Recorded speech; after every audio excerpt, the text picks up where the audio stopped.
මේක හරි ලස්සන පාඩමක්. මොකද අපි වටේ ඉන්න මිනිස්සු අපිට ඕන විදිහට 100% අපිට ඕනෙම විදිහට ජීවත් වෙන්නේ නැහැ. එයාලට එහෙම ජීවත් වෙන්න බෑ. තේරෙනවද?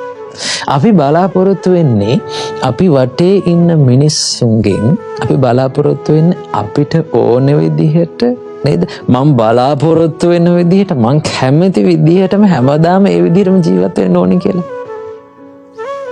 එහෙම මිනිස්සු නැහැ. සමහර වෙලාවට අපි වටේ ඉන්න අය අපි කැමති නැති දේවල් කරනවා.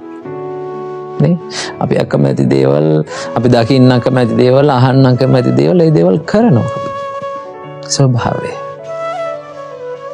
ඒක නෙමෙයි වැදගත්ම දේ. ඒක නෙමෙයි අපේ තියෙන ප්‍රශ්නේ.